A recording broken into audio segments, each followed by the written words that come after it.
In today's episode, we're uncovering the last photos of people ripped apart by animals, from a veterinary technician who reached through a gorilla's barrier, to newlyweds posing beside a tiger enclosure that concealed a deadly mistake.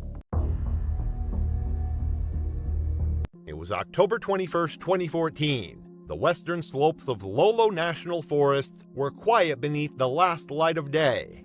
At that hour, shadows pooled in the gullies, and the forest seemed to watch from the edges.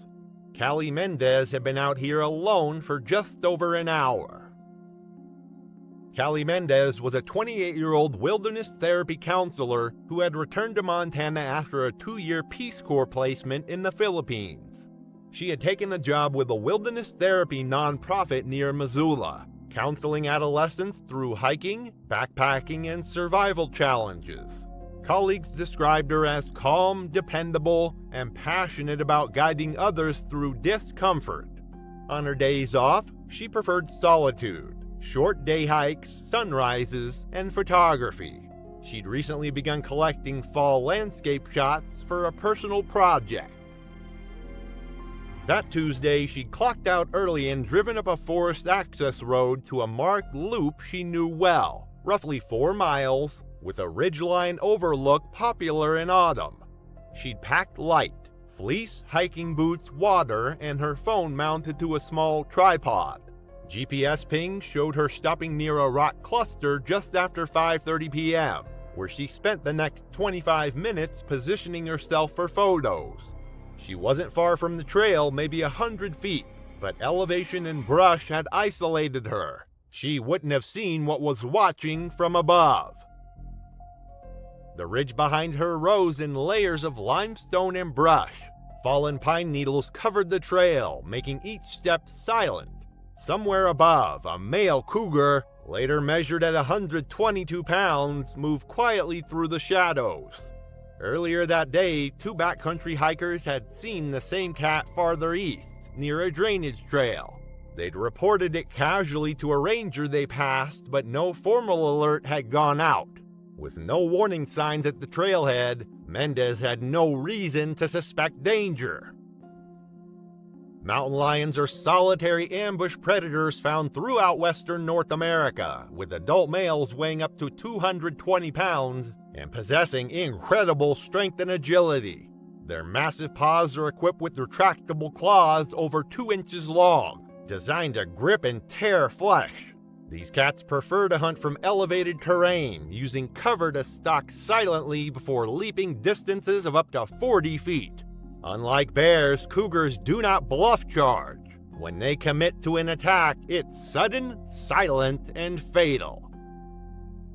Mendez crouched, stood, and turned repeatedly, adjusting the camera, walking back to check the framing, then stepping into position again. Her back was exposed for minutes at a time, a fatal mistake when sharing territory with an ambush predator. Mountain lions are evolutionarily programmed to attack from behind, targeting the neck and spine to deliver a quick kill. The repeated exposure of her back and neck would have triggered every predatory instinct the cougar possessed. Roughly 650 feet uphill, a retired Forest Service employee named Jerry Hooper had stopped to watch the light change. He later told investigators he noticed the animal before he noticed her. He described seeing it crouched low but moving closer, downhill and slow, before it disappeared over the edge. The attack happened silent at first.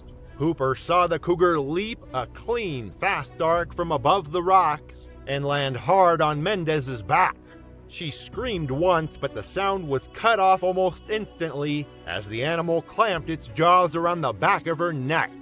Hooper described the cat's legs digging in as it bit down again, lower this time, around the base of her skull, its body jerking violently as it tried to subdue her. Her limbs kicked wildly at first, then slowed as the cougar dragged her off the boulder into a gully below, gripping with claws and repeatedly adjusting its bite. Hooper ran down slow, but steep ground and brush slowed him. By the time he reached the area, the cat had backed away into shadow, and Mendez was motionless. Her body lay twisted between rocks. eyes open. According to the autopsy, the impact had fractured her skull and broken ribs. Deep claw marks crossed her shoulders and side. There was no sign she had fought back. The attack had been too swift and devastating for any defensive response. Authorities arrived after nightfall, following Hooper's call. Mendez's GPS and Hooper's account narrowed the search area. Her body was recovered around 9 p.m. and transported under Forest Service escort to Missoula. Wildlife officers spent the next 2 days tracking the cat, using scent dogs and trail cameras. It was located on October 23rd and euthanized after confirmation by scat and paw print analysis. Mendez's employer held a small memorial at the therapy center that weekend. Several clients spoke, as did her former Peace Corps supervisor. Her family, originally from Colorado, declined interviews and requested privacy. Authorities released a formal incident report the following week, urging hikers to remain vigilant even on well-marked trails and announcing updated signage at 10 regional trailheads. In coordination with state wildlife officials, they also implemented a targeted educational campaign about predator encounters for wilderness therapy groups operating in the area. It was May 17, 2018, when the pristine wilderness of Big Cypress National Preserve in Florida became the setting for a deadly encounter that would shock wildlife officials across the state. The vast wetland ecosystem stretched endlessly in all directions, with ancient cypress trees rising from dark waters. Loop Road wound through the heart of the preserve, crossing dozens of narrow canals where sawgrass and cattails created perfect hiding spots for the area's most dangerous residents. Danielle Kirkwood, a 29-year-old fitness instructor from Chicago, had traveled to South Florida with 4 college sorority sisters for what was supposed to be a celebratory bachelorette party weekend.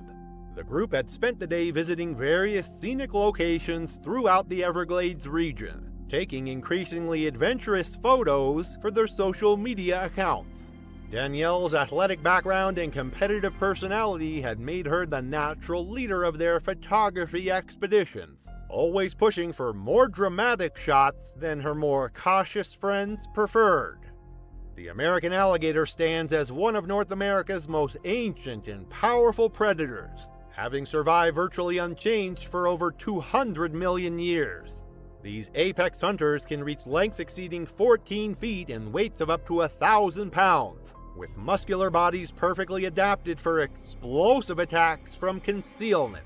Their massive jaws contain 74 to 80 razor-sharp teeth designed to grip and crush prey, delivering bite forces reaching 3,000 pounds per square inch.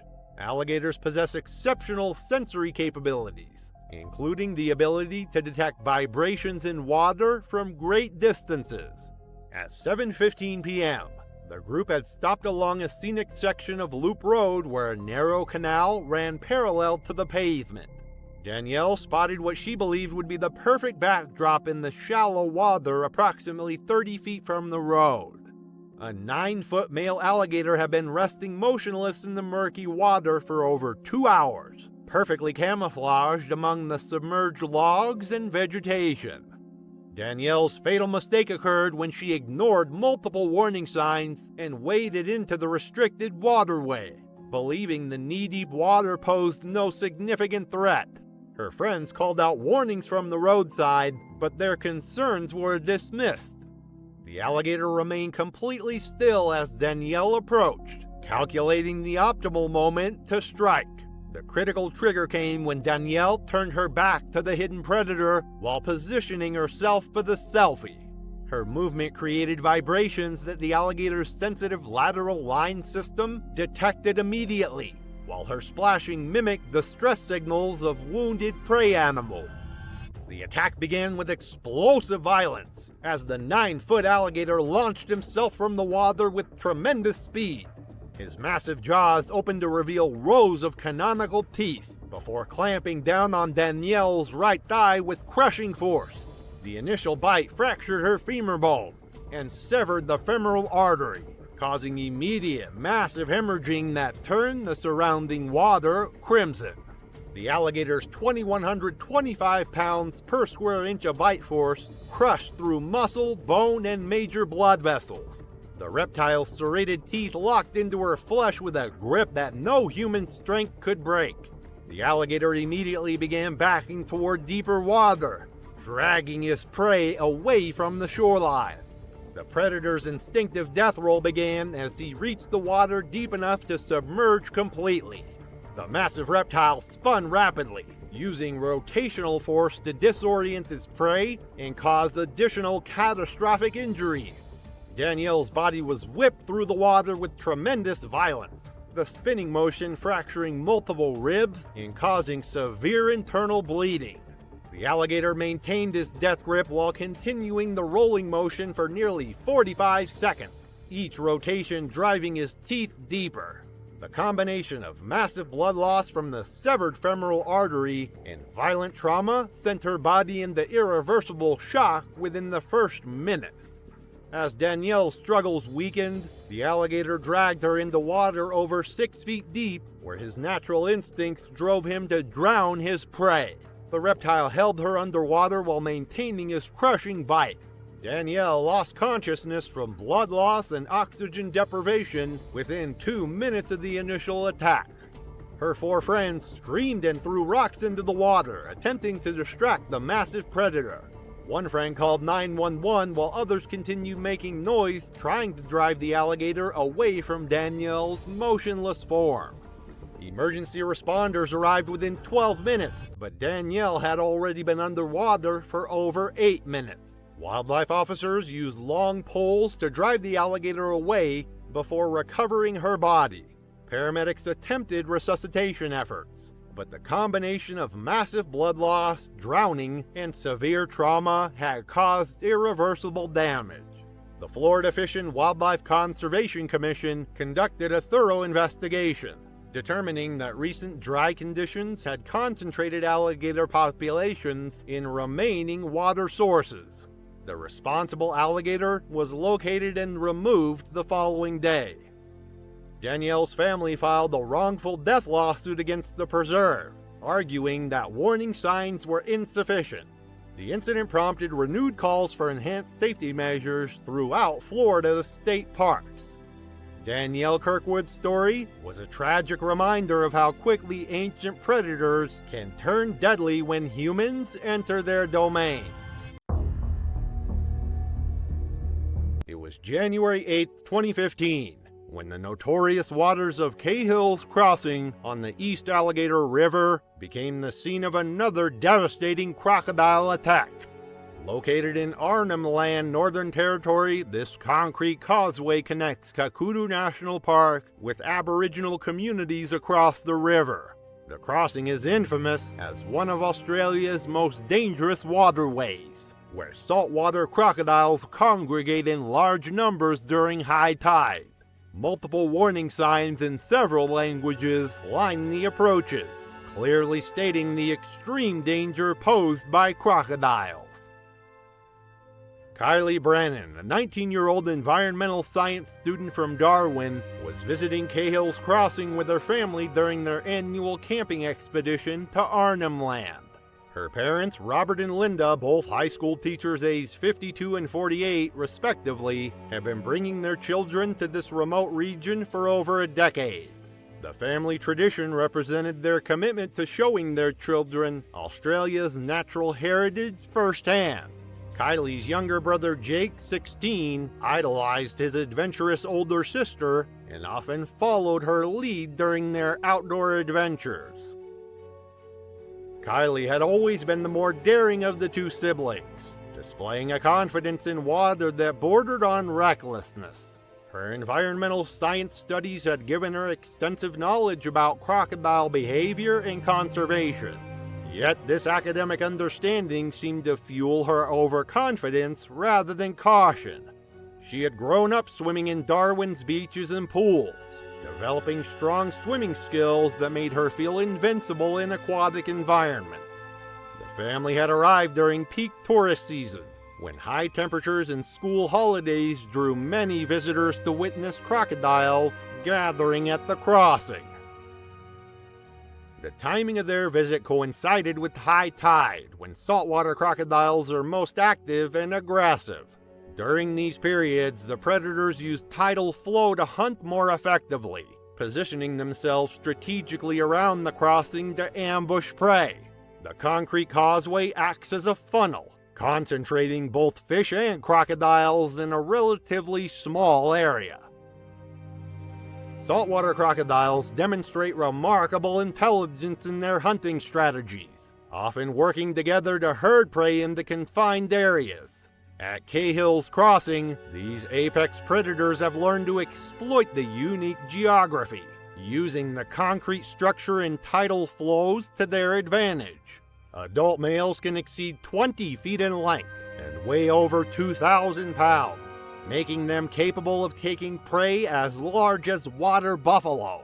Their hunting technique involves approaching prey from below, using their powerful tails to propel themselves upward with explosive force.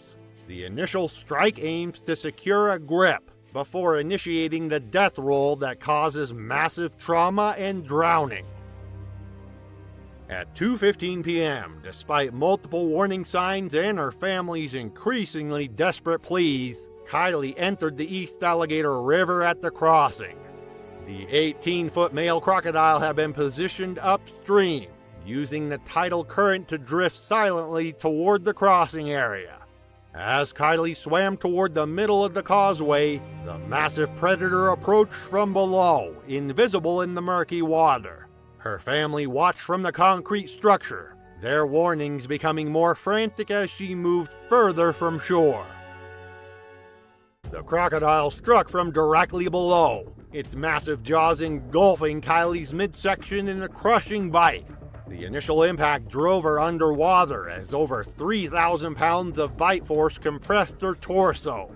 The predator's canonical teeth, each measuring up to 4 inches long, penetrated deep into her abdomen and back, crushing her spine and pelvis simultaneously. The devastating injury caused immediate paralysis and massive internal bleeding. The crocodile initiated its signature death roll, spinning violently through the water while maintaining its crushing grip.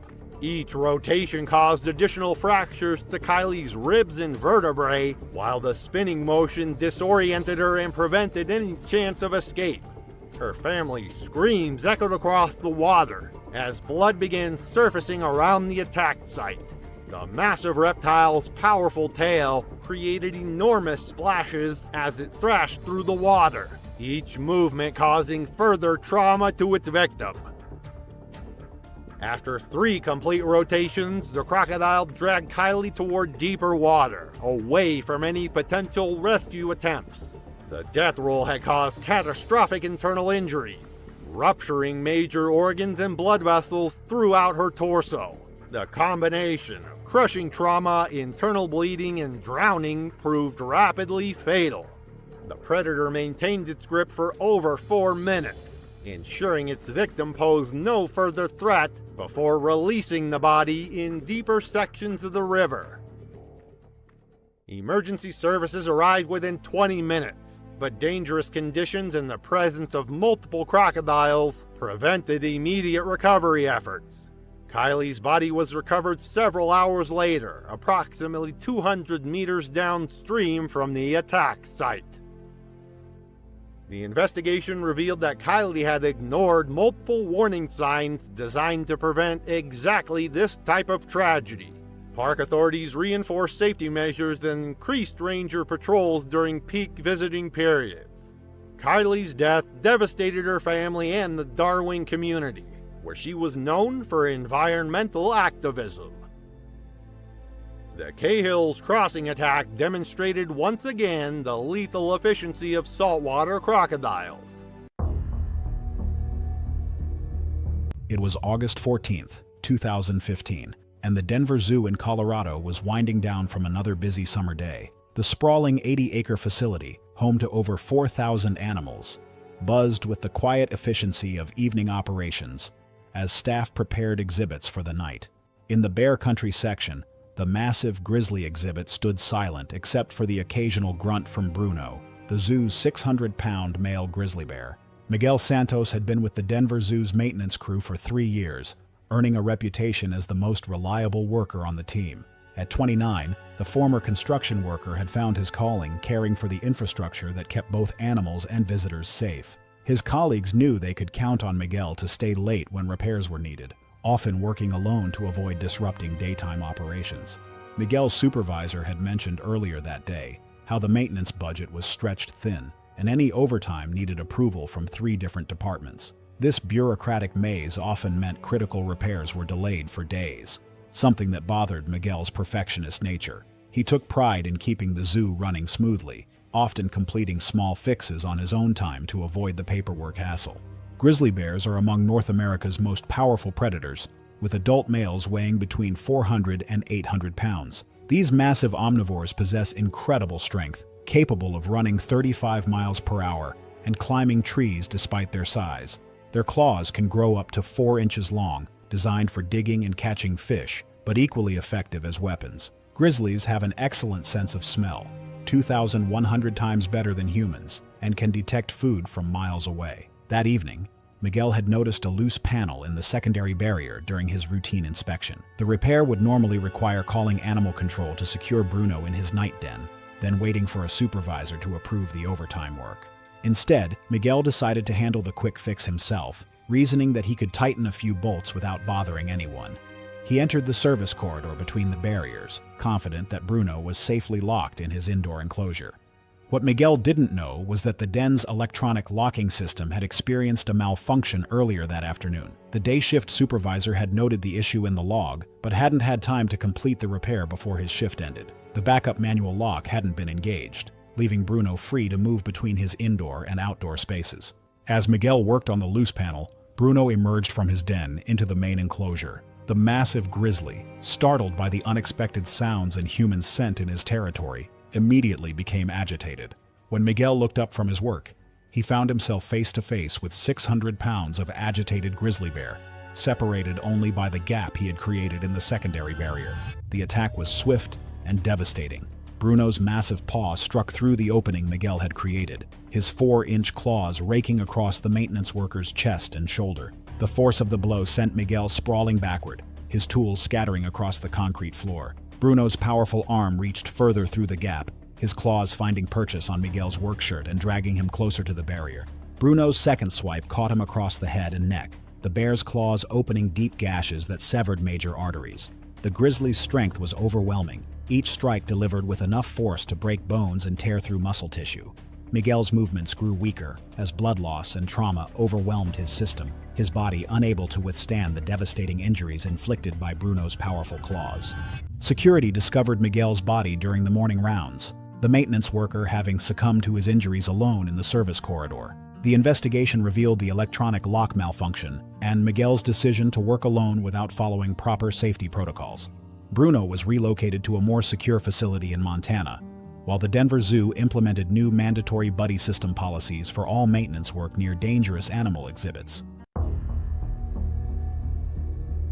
It was April 23, 2016, and the luxury resort beach on Réunion Island stretched like a postcard scene before newlyweds Claire and Marc Dubois as they enjoyed their first morning in what they believed was tropical paradise. The 28-year-old marketing coordinator from Lion had never traveled outside Europe before this honeymoon trip, her excitement about experiencing the Indian Ocean's crystal-clear waters evident in her eager exploration of the resort's beachfront amenities. Claire was an average swimmer whose experience was limited to hotel pools and the occasional lake swim during family vacations, but the calm, clear waters near their resort appeared completely safe and inviting. The couple had noticed small warning signs posted in French near the beach entrance, but the bureaucratic language seemed more like standard legal disclaimers than urgent safety information. Local staff had mentioned something about marine activity during their check-in briefing, but the casual tone suggested routine precautions rather than immediate dangers. What Claire and Marc didn't understand was that Réunion Island had been experiencing an unprecedented surge in shark attacks over the past several years, with bull sharks becoming increasingly aggressive in the island's coastal waters. The coral formation that Claire could see approximately 100 meters from shore was known to locals as a prime bull shark hunting ground, but this critical information was rarely communicated clearly to tourists. Bull sharks are particularly dangerous in tropical waters like those surrounding Reunion Island, where their ability to hunt in shallow, warm water puts them in direct contact with swimmers and surfers. These aggressive predators are known for their territorial behavior and tendency to attack without provocation, especially in areas where they have established feeding patterns. The bull sharks around Reunion had become increasingly bold in recent years, with some researchers suggesting that overfishing had forced them to seek alternative food sources. Claire decided to swim out to the coral formation while Mark napped on the beach, her plan to explore the underwater scenery, representing the kind of adventure she had dreamed about during months of honeymoon planning. Claire entered the water confidently, her swimming strokes carrying her steadily toward the distant coral reef. The swim to the coral formation took longer than Claire had anticipated, the distance proving more challenging than it had appeared from the beach. By the time she reached the reef and spent several minutes exploring the underwater scenery, Claire was already feeling fatigued from the extended swim in unfamiliar conditions. A 10-foot bull shark had been patrolling the coral formation for most of the afternoon, its territorial instincts triggered by Claire's presence in what it considered its established hunting ground. The shark had been following Claire's movements since she first entered the water, its predatory behavior escalating as she spent more time in its territory. The attack came when Claire was approximately halfway back to shore, her tired swimming stroke creating exactly the kind of distressed prey behavior that triggered the bull shark's feeding instincts. The massive predator struck from below with devastating force,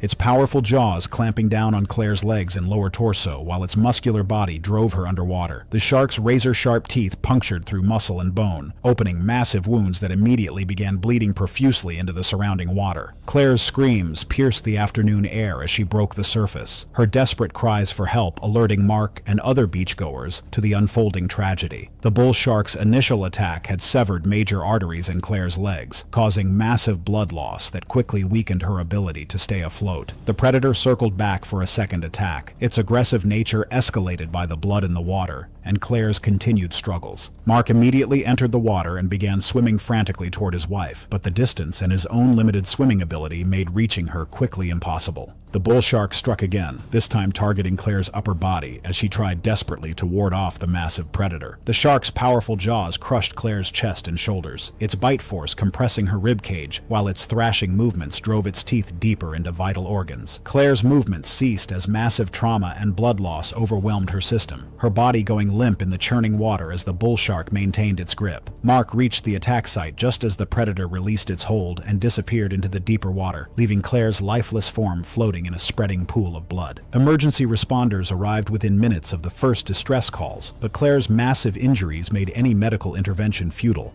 She was pronounced dead at the scene, her honeymoon dream transformed into a nightmare that would haunt Mark for the rest of his life. The incident sparked immediate controversy about tourist safety information on Reunion Island, with critics arguing that visitors weren't adequately warned about the very real dangers lurking in the island's seemingly pristine waters. The attack led to enhanced warning systems and mandatory safety briefings for all resort guests, while local authorities implemented new protocols for communicating shark risks to international visitors. Claire's death became a catalyst for improved tourist safety measures throughout the French territories, ensuring that future visitors would be better informed about the hidden dangers in tropical paradise. It was August 14th, 2018, and the mist hung low over Uganda's Bwindi impenetrable forest, creating an otherworldly atmosphere among the ancient trees. The dense canopy filtered sunlight into scattered beams that illuminated the forest floor, where centuries of fallen leaves created a carpet that muffled every footstep. This was one of the last refuges of the mountain gorilla, a place where humans were visitors in a kingdom ruled by creatures of immense power and intelligence. Nolan Kerrigan had joined a guided gorilla trekking expedition as part of what he called his Authentic Africa experience. At 34, he worked as a sustainable housing consultant and had recently begun promoting ecotourism through a modest blog read primarily by environmental professionals and green architecture enthusiasts. He wasn't famous, but he took pride in positioning himself as more knowledgeable than typical tourists, often challenging guides and correcting other group members. The trek had begun before dawn, with 8 tourists following experienced guides through increasingly dense vegetation. Nolan had researched mountain gorillas extensively, reading academic papers about their behavior and social structure. He felt confident in his understanding of these creatures and frequently shared facts with the group, despite the guide's request for silence. Their destination was the territory of the Rushagura family, a group of 17 mountain gorillas led by a massive silverback named Marima. The guides had been tracking this family for years and knew their patterns intimately.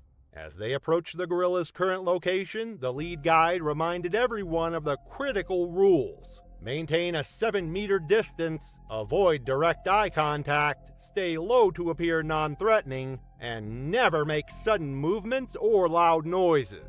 Mountain gorillas are among the most powerful primates on Earth, with adult silverbacks weighing up to 400 pounds and possessing the strength of 10 men.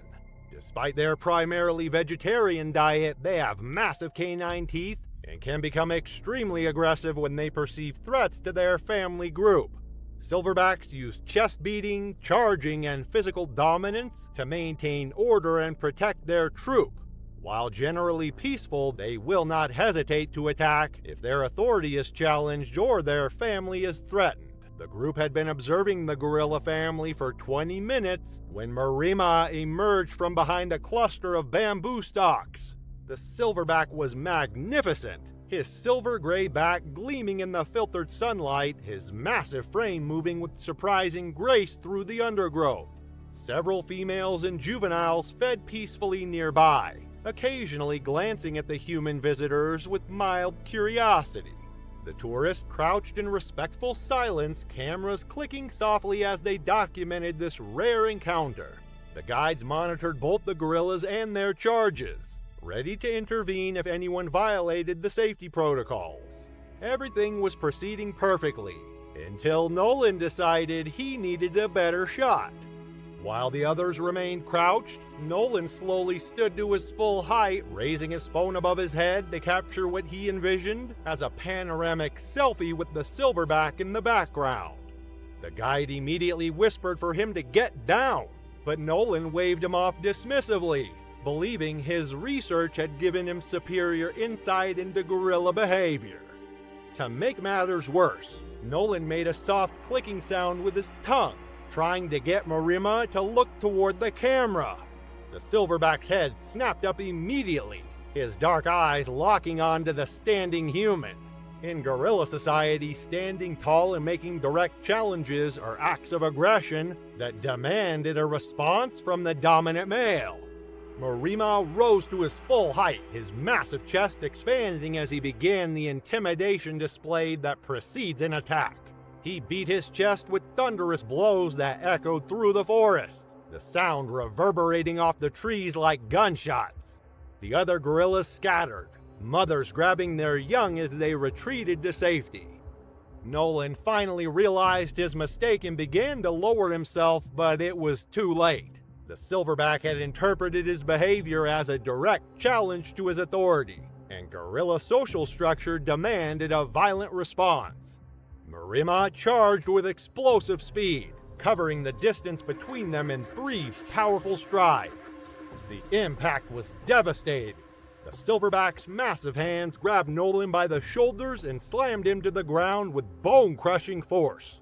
Nolan's collarbone snapped audibly as he hit the forest floor, but Marima wasn't finished. The gorilla's powerful jaws clamped down on Nolan's torso, his canine teeth puncturing through ribs and into vital organs. Marima lifted Nolan's broken body and shook him violently before hurling him against a tree trunk. The impact shattered Nolan's spine and skull, ending his life instantly. The silverback stood over the motionless form for several seconds, huffing and beating his chest one final time to assert his dominance. The guides immediately began their emergency protocol, using smoke canisters and noisemakers to drive the agitated gorilla away from the group. The other tourists were evacuated quickly while radio calls went out for medical assistance. By the time the helicopter medics arrived 2 hours later, there was nothing they could do. Nolan's death was ruled the result of his own actions in violating established safety protocols. The Uganda Wildlife Authority conducted a thorough investigation but found no fault with the guides or the trekking procedures. Marima and his family were monitored closely for several weeks but showed no unusual aggression towards subsequent visitor groups. New safety measures were implemented, including mandatory pre-trek briefings with video demonstrations of proper behavior around gorillas. Guides were given additional authority to remove tourists who refuse to follow instructions, and group sizes were reduced to make supervision easier. Nolan's blog remained online for months after his death, his final post describing his excitement about the upcoming gorilla encounter. His family eventually took it down, unable to reconcile his confident words with the tragedy that followed. Nolan's arrogance had cost him everything in the confrontation with a creature that demanded respect. It was December 9, 2017. The morning heat over Lake Victoria clung to the forest edges of Ngamba Island as a group of visitors gathered along the fence line of the chimpanzee sanctuary. Staff members moved through the routine feeding with practiced calm, tossing fruit over the enclosure walls while instructing tourists to remain behind designated barriers. On the far end of the viewing zone, a small break in protocol, a crouched figure leaning past the postmark boundary, went mostly unnoticed until it was far too late. Muriel Durand was a 62-year-old retired French schoolteacher from Clermont-Ferrand who had arrived in Uganda 3 days earlier on a volunteer ecotourism program with her younger sister. She had spent her career teaching literature and had taken up wildlife travel during retirement. This trip was her fourth to Africa and her first time volunteering in a conservation context. Friends described her as thoughtful and methodical, someone who planned each day down to the hour. On Ngamba, she had expressed particular interest in the chimpanzees, especially photographing them up close. The sanctuary staff had guided the group through safety procedures that morning. Maintain a 10-foot distance from any enclosure fencing. Never crouch or turn your back. And follow staff instructions during feeding times when the animals, especially dominant males, could become more agitated. For most of the season, Durand followed directions, but near the end, as others moved away toward the visitor center, she lingered near a corner where a juvenile chimp hung upside down from a low branch. She crouched with her back to the main gate, raising her phone to take a final selfie. A keeper shouted for her to step back. She didn't move. Chimpanzees are genetically close to humans but physically far stronger. Adult males can be 5 to 7 times stronger than an adult male, with the ability to exert over 1,300 pounds of force per square inch in their bite. They are territorial and hierarchical creatures, with dominant individuals prone to explosive aggression, particularly during feeding periods or perceived intrusions. Their massive canine teeth, up to 2 inches long, are designed to tear flesh, while their powerful arms can easily dismember prey. Though rare, chimpanzee attacks on humans, especially in sanctuary or captivity settings, have been documented to result in severe facial trauma, limb injuries, and dismemberment due to their method of attacking the face and extremities. The adult male involved in this incident, nicknamed Kusa, had recently asserted dominance within the group and had shown food-aggressive behavior in previous weeks. On that morning, a secondary enclosure gate used by the keepers to pass food trays was not fully latched. During the commotion of the feeding, Kusa slipped through unnoticed. No one saw him approach until he was already outside the enclosure. He sprinted directly toward Durand with terrifying speed. Her sister and 2 staff members yelled in alarm, but the distance between them was too great. Kusa grabbed Durand from behind and yanked her backward by the shoulder of her shirt.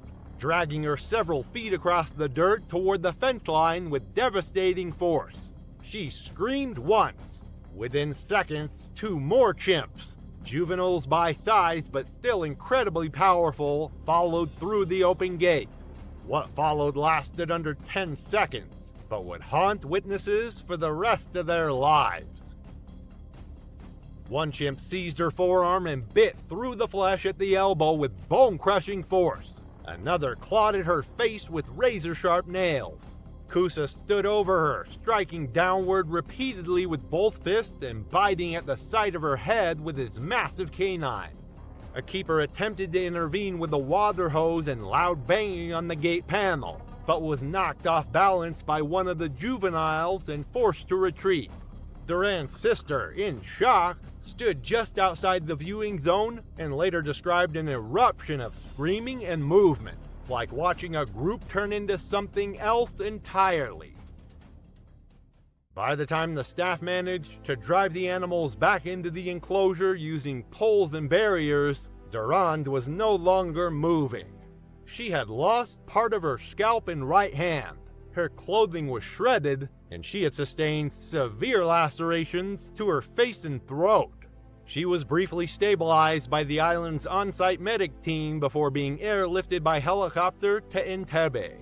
The aircraft had been dispatched from the mainland and reached the island in just over 40 minutes. Despite emergency transfusions and surgery at a private hospital in Entebbe, she died 6 hours later from blood loss and traumatic brain injury. The Ngamba Island Chimpanzee Sanctuary was closed to visitors indefinitely the following day. Internal reviews confirmed the gate latch failure as the primary cause of the breach, but also noted that Durand had stepped outside the designated safety zone in violation of staff warnings. French consular officials assisted with repatriation. Her remains were flown to France on December 14th. The sanctuary released a brief statement of condolence and undertook immediate changes to the feeding area, including double gate locking systems and an extended perimeter barrier. No animals were euthanized. Ugandan Wildlife Authority officials ruled that the chimps had acted in line with typical stress-aggression behavior. It was July 15, 2016, when tragedy struck the pristine wilderness of Glacier National Park in Montana. The rugged terrain around Logan Pass stretched endlessly, with towering peaks piercing the summer sky and dense forest of lodgepole pine creating a natural maze below the tree line. Huckleberry bushes dotted the landscape, their purple fruit ripening in the warm afternoon sun, creating an irresistible feast for the park's most formidable residents. The area's remote location, accessible only by the winding Going to the Sun Road, had attracted millions of visitors seeking untamed wilderness experiences. Sabrina Caldwell, a 24-year-old social media marketing coordinator from Denver, had arrived with her college friends Maya Chen and Jessica Torres for what was supposed to be a memorable weekend camping adventure.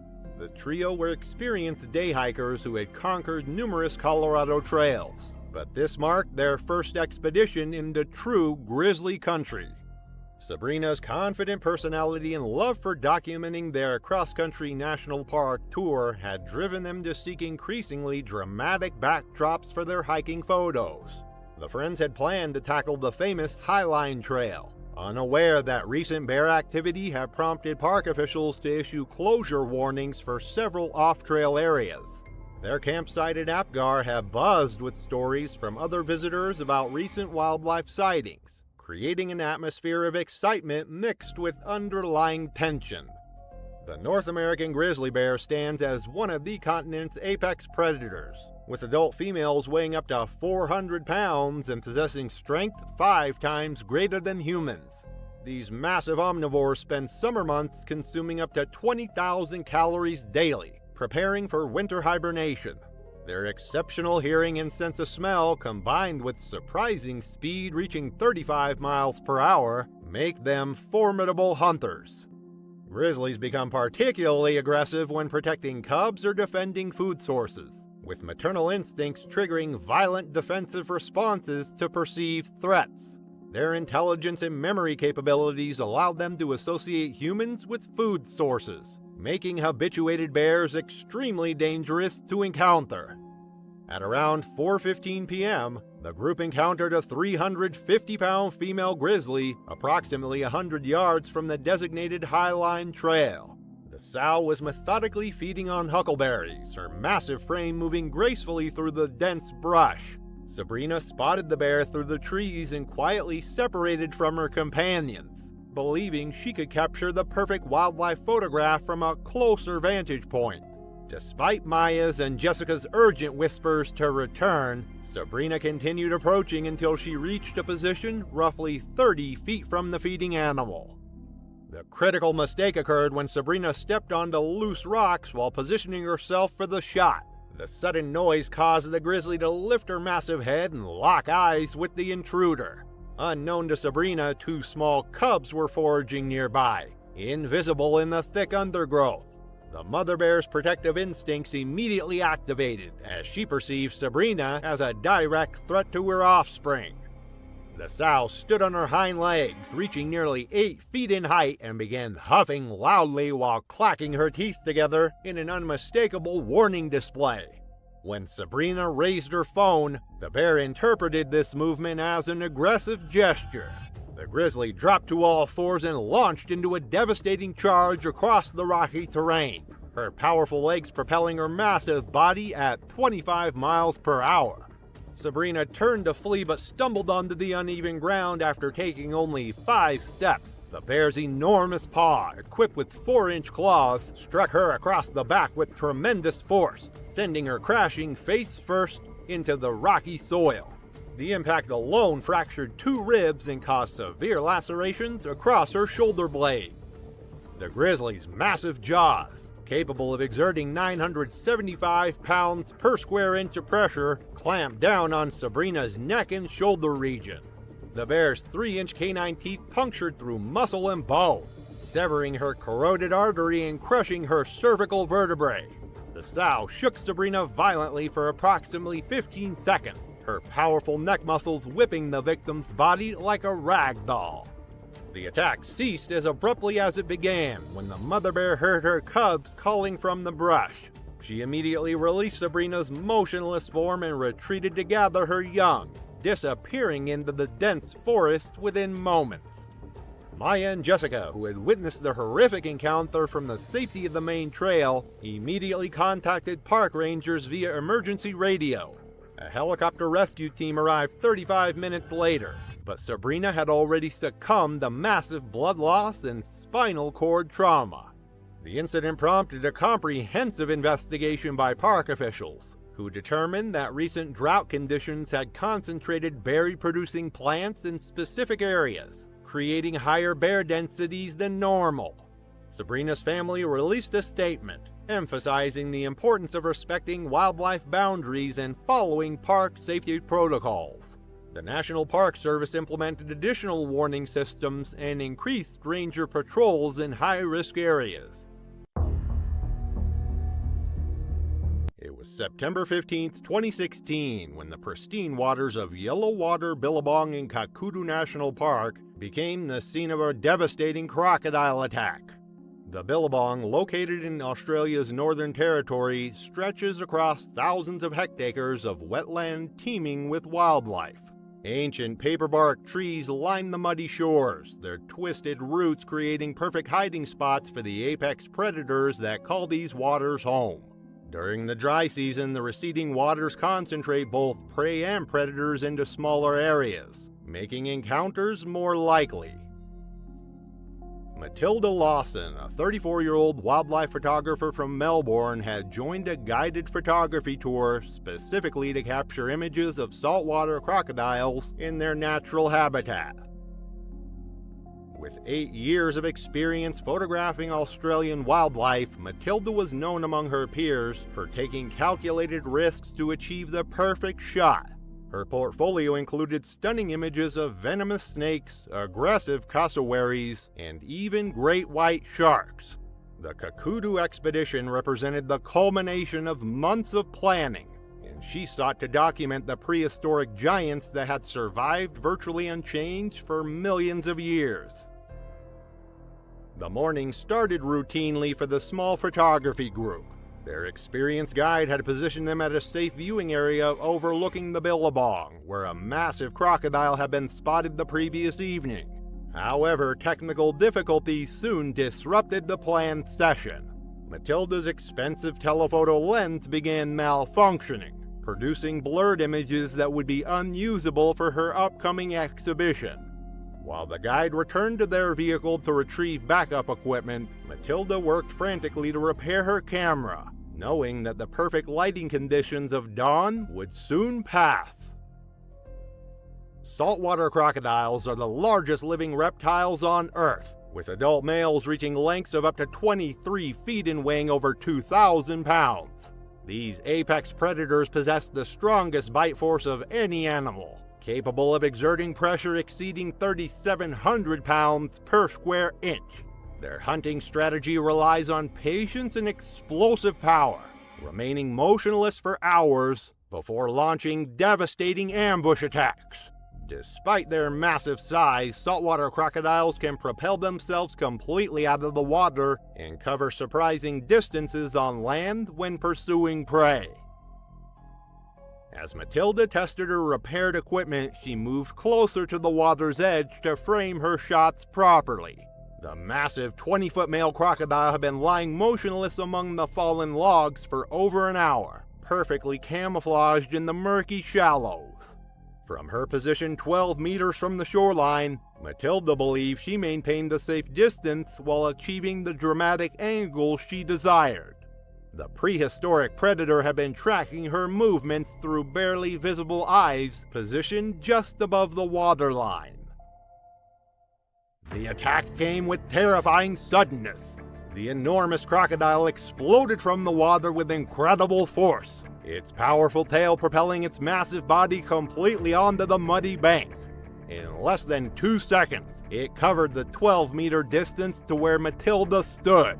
Her camera equipment scattered across the ground as the reptile's massive jaws clamped around her torso with bone-crushing force. The impact of over 3,000 pounds per square inch instantly fractured multiple ribs and compressed her chest cavity. The crocodile's primary teeth, each measuring up to 3 inches long, penetrated deep into Matilda's abdomen and back. As the predator dragged her toward the water, it began the signature death roll that makes saltwater crocodiles so deadly. The violent spinning motion, designed to disorient prey and cause massive internal trauma, broke additional ribs and caused severe damage to her internal organs. Matilda's screams echoed across the Billabong, alerting her tour group, who were still 100 meters away at their vehicle. The crocodile pulled its victim into deeper water, continuing the death roll with devastating effect. Each rotation caused further internal bleeding as the reptile's teeth remained locked in position. The massive predator's grip crushed vital organs, while the spinning motion caused additional fractures throughout her torso. Within 3 minutes, massive blood loss and internal trauma proved fatal. The crocodile released Matilda's body only after ensuring she posed no further threat, then retreated to the deeper sections of the Billabong. Park rangers launched an immediate search and recovery operation, but the murky waters and vast size of the Billabong complicated their efforts. Matilda's body was eventually located the following day, approximately 150 meters downstream from the attack site. The investigation concluded that equipment malfunction and separation from the guided group had contributed to the tragedy. Kakadu National Park officials reinforced safety protocols and increased warning signage around known crocodile habitats. The attack sent shockwaves through Australia's wildlife photography community, with many questioning the balance between artistic achievement and personal safety. It was July 22, 2016, and the scorching Oklahoma sun beat down on the dusty grounds of Wild Heart Big Cat Sanctuary. a private-owned facility nestled among rolling hills 30 miles outside Tulsa. The 50-acre property housed over 20 rescued lions, tigers, and other exotic cats in a collection of chain-link enclosures that stretched across the rural landscape. The afternoon air shimmered with heat, while the distant sounds of roaring and pacing echoed from various habitats as the cats sought shade from the oppressive summer temperatures. Ashley Martinez, a 23-year-old college student from Dallas, had discovered the sanctuary through social media while road tripping with her boyfriend Jake through Oklahoma's quirky roadside attractions. Ashley was constantly seeking unique photo opportunities for her personal memories, having grown up taking pictures at every family vacation and special event. Her phone was filled with daredevil shots from cliff edges, abandoned buildings, and extreme sports activities that showcased her fearless personality to friends and family. Ashley had grown up in suburban Dallas as the youngest of 3 sisters, developing a competitive streak that drove her to constantly push boundaries and seek attention through increasingly dramatic stunts. Her psychology major at Texas Tech University had given her confidence in reading people and situations, but her academic knowledge didn't extend to understanding animal behavior. That afternoon, Ashley and Jacob paid the sanctuary's fee for a close encounter experience that promised visitors the chance to observe big cats during feeding demonstrations and educational presentations. The facility operated in a legal gray area, offering interactions that legitimate zoos and accredited sanctuaries would never permit. African lions are apex predators that retain all their wild instincts regardless of human contact or hand rearing. Adult males can weigh up to 420 pounds and possess incredible strength, speed, and territorial behaviors that make them extremely dangerous in captivity. Lions are social animals with complex hierarchies, but they view humans as either threats to be eliminated or prey to be consumed. Their powerful jaws can deliver bite forces exceeding 650 pounds per square inch, while their razor-sharp claws can inflict fatal wounds with a single swipe. Ashley watched the feeding demonstration with growing excitement as the sanctuary owner led visitors around the various enclosures while sharing dubious stories about each animal's rescue.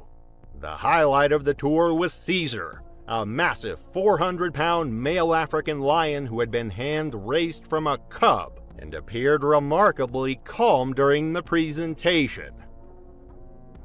As the tour concluded and other visitors began leaving, Ashley saw her opportunity for the ultimate photo. She whispered her plan to Jake, asking him to distract the sanctuary owner while she climbed over the barrier for a close-up selfie with Caesar. While Jake engaged the owner in conversation, Ashley quietly approached Caesar's enclosure and climbed over the 4-foot chain-link barrier.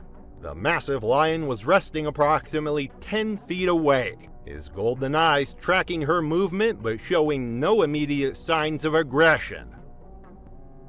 Ashley crouched down beside the massive lion and extended her phone to capture both herself and Caesar in the frame. Caesar's demeanor changed subtly as Ashley moved closer, his ears flattening slightly against his massive head, while his tail began twitching with increasing frequency. The attack came with explosive suddenness. Caesar's predatory instincts activated the moment Ashley moved to adjust her pose, triggering millions of years of evolutionary programming that recognized her as prey within its territory. The 400-pound lion launched himself at Ashley with devastating speed, covering the distance between them in a single powerful bound. Ashley's phone flew from her grip as Caesar's massive paws struck her chest, driving her backward onto the dusty ground, while his razor-sharp claws found purchase on her torso and shoulders. The lion's powerful jaws clamped down on Ashley's neck, his 4-inch canine teeth puncturing through muscle and vertebra with crushing force. Caesar's territorial instincts drove him to continue the assault, his powerful claws raking across Ashley's body while his crushing bite maintained its grip on her throat. Ashley's movements grew weaker as massive blood loss and spinal trauma overwhelmed her system. Jake's horrified screams brought the sanctuary owner running, but Caesar's aggressive posture over his kill made immediate intervention extremely dangerous. Ashley's movement ceased within minutes, as Caesar's brutal assault proved fatal. Emergency responders arrived within 30 minutes, but there was nothing they could do for Ashley. The investigation revealed that the facility had been operating without proper permits and insurance, violating numerous state regulations regarding public safety around dangerous animals. Caesar was relocated to an accredited sanctuary with proper containment measures. Ashley's death devastated her family and prompted her university to implement enhanced safety education for students traveling during breaks. The incident led to stricter regulations for private exotic animal facilities in Oklahoma and enhanced enforcement of existing safety laws. It was September 7th, 2013, and the Memphis Zoo was winding down from another busy Saturday as the late afternoon sun cast long shadows across the facility's 70 acres. The education department had just finished their final program of the day, and volunteers were completing their cleanup duties before heading home. In the American black bear exhibit, the facility's 3 bears were settling into their evening routine, with most visitors having moved on to other attractions as closing time approached. Patricia Williams, known to everyone as Patty, had been volunteering at the Memphis Zoo for 6 months since retiring from her 30-year career as an elementary school teacher. At 52, she had found a new purpose in educating visitors about wildlife conservation and had developed a particular fondness for the zoo's American black bear exhibit. Her gentle nature and natural teaching ability made her a favorite among both staff and visitors, and she often stayed after her volunteer shifts to observe the animals she had grown to love. Patty had developed an unofficial routine of spending time at the bear exhibit after her education duties ended, finding peace in watching the bears' natural behaviors when the crowds thinned out. She had given each bear a nickname and could identify them by their individual characteristics and personalities. Her favorite was a large male she called Gentle Ben, due to his calm demeanor during feeding demonstrations and his apparent comfort around humans. American black bears are North America's most common bear species, with adult males weighing between 250 and 400 pounds. Despite their name, black bears can range in color from black to brown, cinnamon, or even blonde, depending on their geographic location and individual genetics. These omnivores possess incredible strength, capable of running 30 miles per hour and climbing trees with surprising agility despite their size. Black bears have excellent memories and problem-solving abilities, but they remain wild animals with unpredictable temperaments. Their claws, designed for digging and climbing, can grow up to 4 inches long and are capable of inflicting severe injuries. While generally less aggressive than grizzly bears, black bears can become extremely dangerous when they feel threatened or are protecting food sources. After completing her volunteer duties that afternoon, Patty noticed something unusual as she made her customary stop at the bear exhibit. Ben appeared to have some kind of debris caught in his fur near the fence line, what looked like a piece of plastic or paper that was bothering him as he moved around the exhibit. Patty's teacher instincts kicked in, and she felt compelled to help remove what she perceived as litter that might harm the animals she had grown fond of. Believing that Ben recognized her as a friendly presence from her months of regular visits, Patty approached the outer fence of the exhibit. The debris appeared to be just within reach if she extended her arm through the chain-link barrier, and she was confident that her gentle approach wouldn't alarm the bear she considered docile and trustworthy. What Patty failed to understand was that Ben, despite his calm behavior during supervised feeding times, remained a wild animal with powerful predatory instincts that could be triggered unpredictably. The bear's apparent recognition of regular visitors was actually learned behavior associated with food rewards, not genuine affection or trust. When Patty's hand came through the fence, Ben's instincts interpreted the movement as either a food offering or a potential threat that required investigation. Ben's response was swift and devastating. The 350-pound bear grabbed Patty's extended arm with his powerful jaws, his teeth puncturing through muscle and bone, while his incredible strength pulled her against the fence with crushing force. Patty's attempts to withdraw her arm only triggered Ben's natural response to hold on to struggling prey, his bite pressure increasing as she tried to escape. The bear's powerful front paws gripped the fence while he used his massive strength to pull Patty's arm further through the barrier opening. Ben's claws, each over 3 inches long, raked across Patty's arm and shoulder, opening deep gashes that severed major arteries and caused massive blood loss. The bear's natural feeding behavior took over as he began to consume the flesh from Patty's trapped limb. Patty's screams echoed across the exhibit area, but the zoo was nearly empty as closing time approached, and no staff members were in the immediate vicinity to respond to her cries for help. Her struggles grew weaker as blood loss and shock overwhelmed her system, her body unable to withstand the massive trauma being inflicted by Ben's powerful jaws and claws. Evening staff discovered Patty's body when they arrived for the closing procedures, finding her collapsed against the fence with Ben still protective of his kill. The bear was successfully tranquilized, but Patty had succumbed to her injuries from massive blood loss and trauma. The investigation revealed that Patty had violated safety protocols by reaching through the barrier, despite her good intentions to help the animal. The incident led to the installation of double barrier fencing throughout the zoo and stricter supervision policies for volunteers. It was September 14th, 2017, and the golden afternoon sun cast long shadows across the pristine beaches of Ballina, New South Wales, Australia, as weekend visitors enjoyed the unseasonably warm weather that had drawn crowds to the popular coastal destination. Emma and Sophie Clark stood at the water's edge, their matching swimsuits and synchronized movements reflecting the close bond they had shared since childhood. At 24 and 26 respectively, the Melbourne sisters had maintained their tradition of annual weekend getaways despite their busy professional lives, with Emma working as a physiotherapist and Sophie teaching primary school.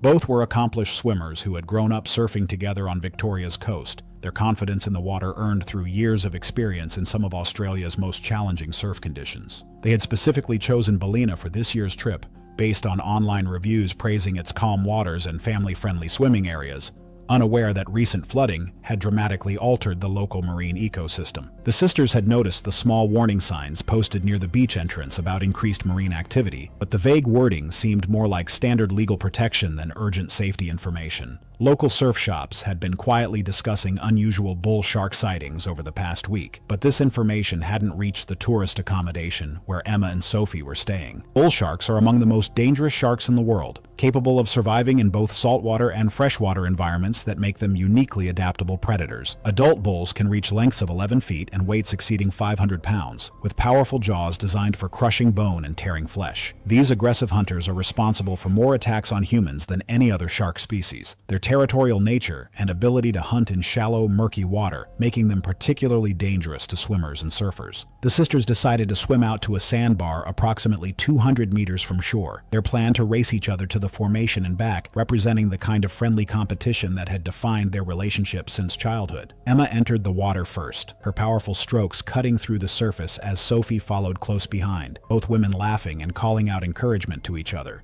What they didn't realize was that a 9-foot bull shark had been patrolling the area for the past hour, drawn by the scent trail created by the recent flooding and the increased baitfish activity near the river mouth. The attack came without warning as Emma reached the halfway point to the sandbar, her rhythmic swimming stroke suddenly interrupted by a massive impact from below. The bull shark struck with devastating force, its powerful jaws clamping down on Emma's left leg and hip, while its muscular body thrashed violently in the churning water. Emma's scream pierced the afternoon air as the shark's razor-sharp teeth punctured through muscle and bone, opening massive wounds that immediately began bleeding profusely into the surrounding water. Sophie heard her sister's cry and immediately changed direction, swimming frantically toward the area where Emma had disappeared beneath the surface. The shark's second strike targeted Sophie as she attempted to support her injured sister. The predator's aggressive nature escalated by the blood in the water and the frantic movements of both women. The bull shark's jaws clamped down on Sophie's torso with bone-crushing force, its teeth puncturing through her ribcage and into vital organs, while its powerful bite force compressed her chest cavity. Emma's attempts to help her sister only attracted the shark's attention back to her, the bull shark's feeding frenzy now fully activated motivated by the presence of multiple victims and the increasing concentration of blood in the water. The shark struck Emma again, this time targeting her upper body and arms as she tried desperately to stay afloat. The predator's powerful jaws crushed her shoulder and collarbone while its thrashing movements drove its teeth deeper into her chest and neck. The rescue team reached the scene approximately 8 minutes after the initial attack, using emergency flares and noisemakers to drive the bull shark away from the victims. Both sisters were pulled from the water and rushed to shore, but their massive injuries made any medical intervention futile. Emma and Sophie were pronounced dead at the scene, their annual tradition ending in tragedy that would devastate their family and shock the local community. The incident prompted immediate beach closures along the entire New South Wales coast, with authorities implementing enhanced shark monitoring systems and improved warning protocols for tourists. The sisters' deaths led to investigations into tourist information systems and calls for better communication about marine hazards to visitors unfamiliar with local conditions.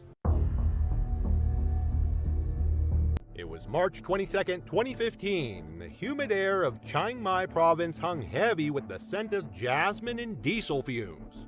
In the hills outside the city, a facility calling itself an ethical tiger sanctuary drew tourists with promises of close encounters and conservation education. The bamboo structures and lush vegetation created an illusion of natural habitat, but beneath the surface, corners were being cut in ways that would prove deadly. Isla Munro and Sawyer Beck had arrived in Thailand 5 days earlier for their honeymoon.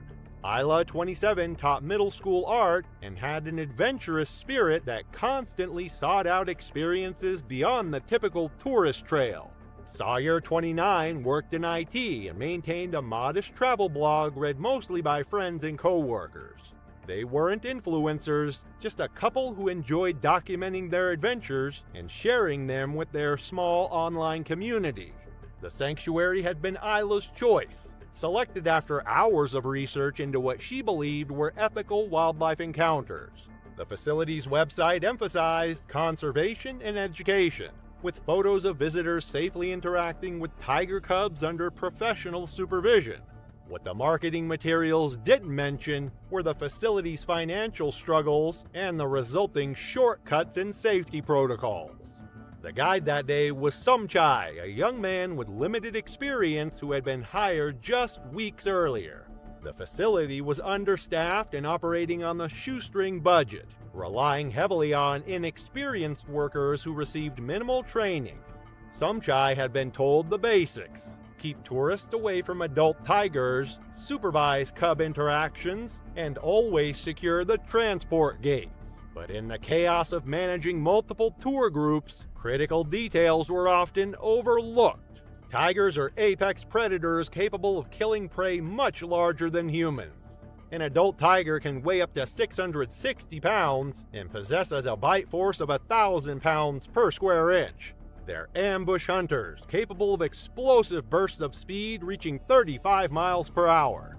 Even in captivity, their predatory instincts remain intact, and they can attack without warning when startled or threatened. The couple was led to a semi-open enclosure where several tiger cubs played under the afternoon sun. The area was separated from the adult tiger section by a series of gates and barriers, designed to allow staff to move animals safely between enclosures. Isla and Sawyer settled onto a wooden bench as Somchai brought over a 6-month-old cub for supervised interaction.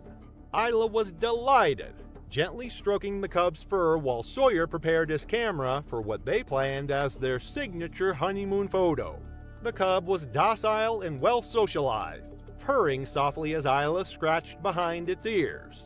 Everything seemed perfect as Sawyer positioned himself beside his wife, extending his arm to frame the shot. What none of them noticed was that Sawyer had inadvertently leaned against one of the transport gates. The latch, which should have been secured with a padlock, had been left unlocked by a staff member who assumed the area had been cleared after the morning feeding. The gate was designed to swing inward under pressure, and Sawyer's weight was gradually pushing it open. Behind the gate, a 400-pound adult male tiger named Raja paced restlessly. He had been moved to the transport area earlier that morning and forgotten in the confusion of managing tour groups. The scent of humans and the presence of the cub had made him increasingly agitated. The gate creaked open just wide enough for Raja to squeeze through. Isla and Sawyer were completely focused on their photo, with Somchai distracted by another tourist question. The adult tiger emerged silently, his massive frame moving with predatory grace as he assessed the situation. Raja struck without warning, lunging at Isla with explosive force. His claws raked across her back as his weight drove her to the ground. She screamed as his jaws clamped down on her shoulder, crushing bone and tearing through muscle. Sawyer spun around and instinctively threw himself at the tiger, trying to pull his wife free. The tiger released Isla and turned on Sawyer, swatting him aside with a paw that sent him crashing into the wooden fence. Raja's claws opened 4 deep gashes across Sawyer's chest before his teeth found the young man's throat. The bite was swift and devastating, crushing his windpipe and severing major arteries. Somchai screamed for help as other staff members came running. The facility's emergency protocol called for tranquilizer guns, but in the panic, no one could locate the equipment quickly enough. By the time senior staff arrived with noisemakers and barriers to drive Raja back, both Isla and Sawyer lay motionless in pools of blood. Isla had died from massive blood loss caused by the tiger's claws puncturing her lung and severing arteries in her shoulder. Sawyer's injuries were even more severe. His throat had been crushed, and he had lost consciousness within seconds of the attack. Both were pronounced dead at the scene. The authorities launched an investigation that revealed numerous safety violations at the facility. The sanctuary was immediately shut down, and criminal charges were filed against the owners for negligent homicide. The case was quietly settled out of court, with the families receiving undisclosed compensation. The tiger cubs were relocated to a legitimate conservation facility, while Raja and the other adult tigers were transferred to a government-run sanctuary with proper security measures. The facility's property was eventually sold and converted to a hotel. Isla and Sawyer's travel blog remained online for months after their deaths, their final post describing their excitement about visiting the tiger sanctuary. Friends eventually took it down, unable to bear the contrast between their hopeful words and the tragedy that followed. It was January 14, 2013, when the bitter Colorado winter gripped Denver with an unforgiving embrace. The Denver Zoo sat silent under a blanket of fresh snow, its pathways empty and gates locked against the sub-zero temperatures that had plummeted to minus 10 degrees C. Street lamps cast long shadows across the frozen landscape, illuminating the crystalline formations that clung to every surface. The city's homeless population had scattered to whatever shelter they could find, desperately seeking refuge from the deadly cold that claimed lives each winter. Nathaniel Price, a weathered 52-year-old man, had been living on Denver's streets for nearly 4 years. His graying beard was matted with ice crystals, and his worn jacket provided little protection against the Arctic blast that swept through the urban corridors. Having exhausted his usual options for warmth, including the overcrowded shelters and heated subway grates, Nathaniel found himself walking along the zoo's perimeter fence. The facility's buildings appeared to offer the kind of shelter that could mean the difference between surviving the night and becoming another winter casualty. The chain-link barrier stood 8 feet high, topped with barbed wire that glinted menacingly in the moonlight. But desperation had sharpened Nathaniel's survival instincts, and he managed to scale the fence using a nearby dumpster as leverage. His hands, numb from the cold, barely registered the cuts from the wire as he dropped into the zoo grounds. The snow crunched beneath his feet as he moved between the darkened exhibits, searching for any structure that might provide warmth. Snow leopards are among nature's most perfectly adapted predators, built for survival in the harsh mountain ranges of Central Asia. These magnificent cats possess incredibly dense fur that can withstand temperatures as low as minus 40 degrees Celsius.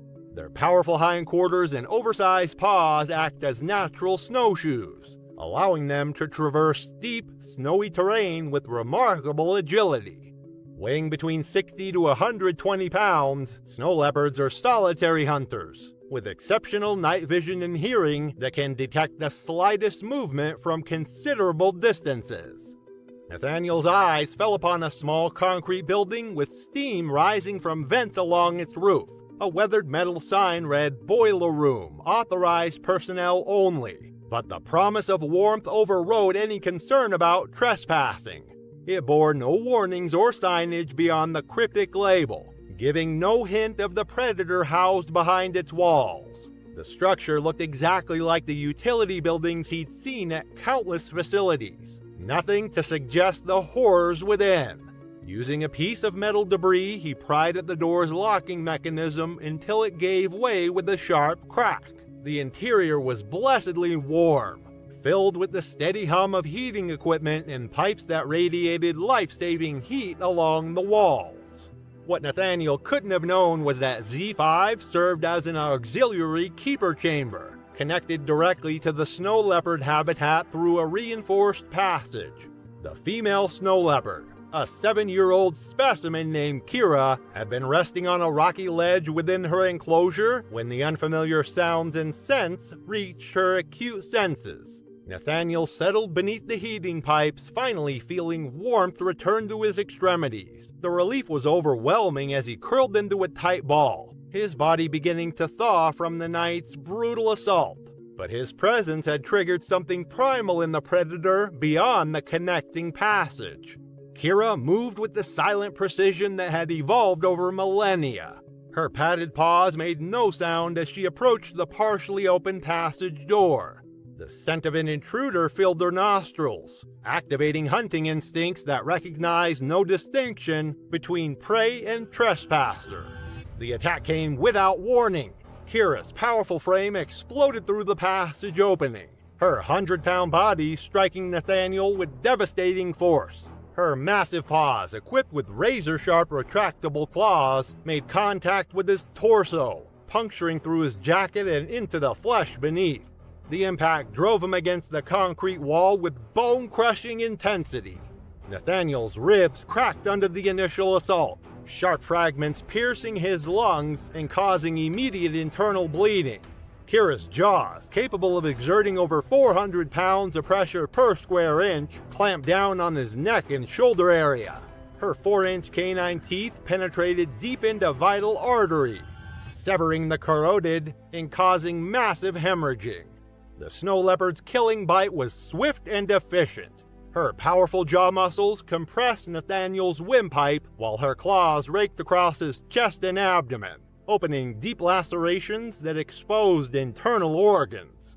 The combination of blood loss, trauma, and asphyxiation proved fatal within minutes. Zoo security discovered the scene the following morning during routine facility checks. The investigation revealed that Nathaniel had inadvertently entered a restricted area connected to the snow leopard habitat. Officials determined that the death resulted from unauthorized trespassing rather than any failure of zoo safety protocols. Zoo administrators decided against euthanizing Kira, recognizing that she had acted according to her natural instincts when confronted with an intruder in her territory. It was April 4th, 2013.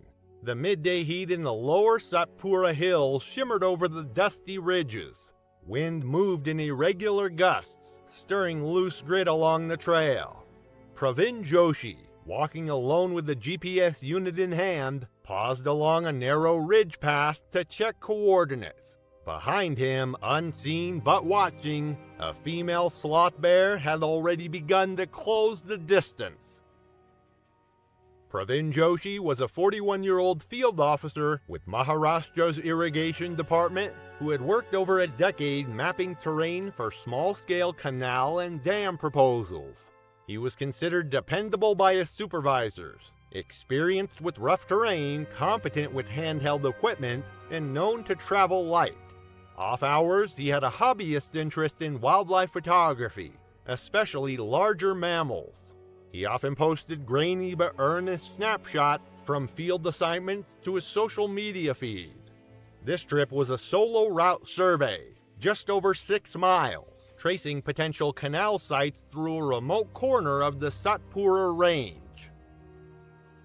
His field notes later confirm he had completed 2 of his 5 checkpoints and was between designated trails when the attack occurred.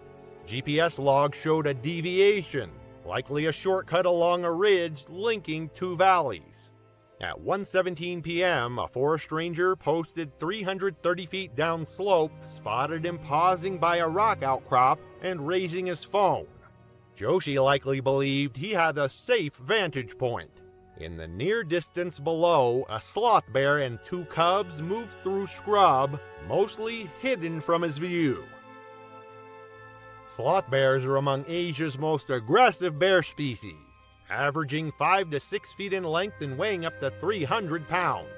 Their massive claws, designed for tearing apart termite mounds, can grow up to 3 inches long and are capable of inflicting devastating wounds. Female bears with cubs are particularly dangerous, as their maternal instinct to protect their young overrides any natural caution. Defensive encounters often result in severe head and facial injuries, as sloth bears typically target the face and skull of perceived threats. The terrain around Joshi was dry, with scattered boulders and sparse undergrowth, typical of the early summer transition. Trees thinned toward the ridge, and visibility was reduced by uneven rock and the steep fall-off on one side. Bears in this region are active during the day, especially females with cubs. The ranger stationed to monitor illegal woodcutting in the valley saw the bear rise briefly from behind brush before beginning its charge. He shouted desperately, but Joshi did not appear to hear the warning. The ranger fired a warning shot into the air as the bear charged, but it kept going. By the time Joshi reacted, the bear had already covered most of the slope, estimated at 200 feet in under 10 seconds. Joshi turned just as the animal crested the ridge with terrifying speed. The first contact was a swipe, heavy and fast, striking the left side of Joshi's face with devastating force. He dropped the phone and staggered sideways into the dust. The bear was on him instantly, clawing at his head, neck, and arms with its massive 3-inch claws. Joshi rolled and tried to protect his face, but the bear bit through his forearm and struck again at the base of his skull. The witness described rapid, chaotic movement, dust thrown into the air, Joshi's legs kicking, the bear rising and dropping as it mauled repeatedly with brutal efficiency. A second shot was fired by the ranger, closer this time, but it did nothing. Only after a third shot cracked through the air did the bear finally hesitate, lift its head, and bolt downhill with the cubs. The entire event ended in a minute. By the time the ranger reached the site, Joshi was unresponsive. His shirt was shredded and the ground soaked in blood. Multiple lacerations exposed bone, and his jaw and eye socket were crushed beyond recognition. He showed no signs of breathing. A Forest Service team called in by the ranger recovered the body just after 5 p.m., using a makeshift stretcher and pack mule support. His equipment, GPS unit, phone, notebook, was collected nearby, covered in dust and blood. The final photo on his device was unclear but showed the trail curving into scrub, with a black shape barely visible in the distance. The phone had been cracked in the fall but remained functional. The official report confirmed Joshi had deviated from his assigned path without informing local rangers. While he had appropriate field permissions, his detour placed him within a known wildlife corridor during cub rearing season. The sloth bear was not tracked or euthanized, as its behavior was ruled defensive and consistent with regional norms. Joshi's funeral was held in Nagpur with state employee honors. His department provided travel assistance to family members. Wildlife officials reiterated standard guidance. Field staff should avoid solo work in known bear habitats during spring months, and no photos should be taken near visible animals. It was September 22, 2015, when the rugged wilderness of Angeles National Forest in California became the backdrop for a deadly encounter that would shock the hiking community. The San Gabriel Mountains rose majestically around the Gabrielino Trail, their granite peaks catching the first rays of dawn as ancient oak trees cast long shadows across the rocky terrain. Switzer Falls lay hidden deep within the canyon, where crystal-clear water cascaded over moss-covered boulders. The remote location, accessible only by a challenging 5-mile trek through dense chaparral, attracted those seeking solitude away from crowded trails. Tiffany Monroe, a 31-year-old travel blogger from Los Angeles, has built her reputation documenting Southern California's hidden gems for her growing online audience. Her fearless approach to solo hiking and wildlife photography had earned her thousands of followers who eagerly awaited her latest adventures. That morning, she had set out before sunrise to capture the perfect shots of Switzer Falls during the golden hour. Tiffany's extensive hiking experience in the region had made her confident about navigating the challenging terrain alone, though she had never encountered the area's most elusive and dangerous predator. The mountain lion stands as North America's second largest cat and one of its most efficient predators. These solitary hunters can reach lengths of 8 feet and weights of up to 180 pounds, with powerful hindquarters capable of propelling them in leaps exceeding 40 feet horizontally and 15 feet vertically. Their retractable claws, measuring up to 2 inches long, provide deadly weapons for grasping prey, while their muscular jaws deliver crushing bite forces of 400 pounds per square inch. Mountain lions possess exceptional night vision and hearing, making them nearly invisible stalkers in their natural habitat. Their territorial nature and opportunistic hunting behavior have adapted perfectly to the rugged terrain of Southern California's mountains. At 6:20 a.m., Tiffany encountered a 120-pound male mountain lion sunning himself on a granite boulder formation approximately 200 yards from the main trail. The cat appeared relaxed in the early morning warmth, his tawny coat blending seamlessly with the sun-bleached rock. This particular male was an older animal whose prime territory had been claimed by younger cats, forcing him into marginal habitat where competition for food had made him increasingly aggressive. Tiffany's fatal mistake occurred when she approached to within 20 feet of the resting predator, believing the animal would flee like smaller wildlife she had previously encountered. She crouched down low and extended her phone toward the cat, unknowingly mimicking the posture and movements of prey animals. The mountain lion's predatory instincts immediately recognized these behaviors as vulnerability signals. The cat's pupils dilated as his hunting instincts activated, and his tail began twitching rapidly. His powerful hindquarters coiled like springs as he shifted into an attack position, every muscle tensing for the explosive leap that would follow. When Tiffany made direct eye contact while maintaining her crouched position, the mountain lion interpreted this as a direct challenge. The attack began with devastating speed as the cougar launched himself through the air in a single fluid motion. His 120-pound body struck Tiffany with tremendous force, knocking her backward onto the rocky ground. The cat's razor-sharp claws extended fully, digging deep into her shoulders and chest as he established his grip. The mountain lion's powerful jaws clamped down on Tiffany's neck with surgical precision, his 4 canine teeth penetrating through skin, muscle, and cartilage to reach vital structures beneath.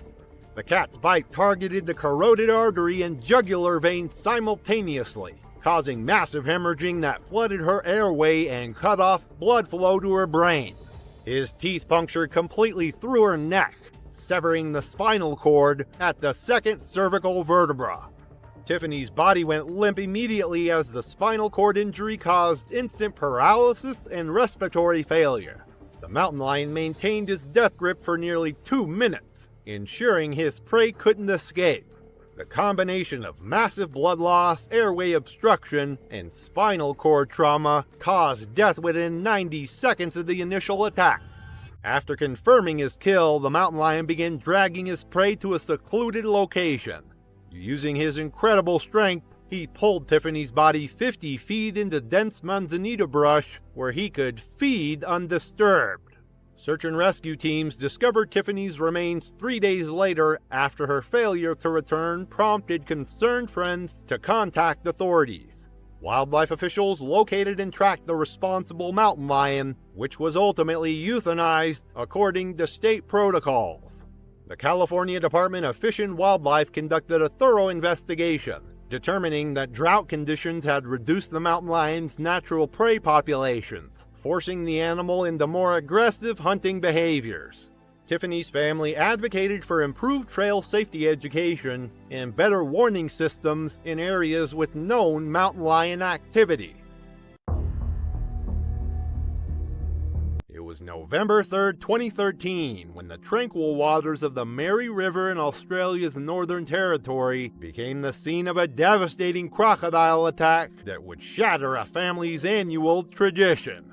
The Mary River winds through pristine wilderness in the top end, its muddy banks lined with pandanus palms and paperbark trees that create perfect shades for camping families. During the dry season, water levels drop significantly, concentrating wildlife around remaining water sources and creating ideal conditions for predator encounters. Tara Winslet, a 36-year-old primary school teacher from Alice Springs, had been looking forward to this annual camping expedition for months. Known for her adventurous spirit and dedication to environmental education, Tara believed in showing her children the wonders of Australian wildlife in their natural habitat. Her husband Paul, a 38-year-old mining engineer, shared her passion for the outdoors, but maintained a more cautious approach. Their two children, 8-year-old Emma and 6-year-old Jack, idolized their mother's fearless attitude toward nature.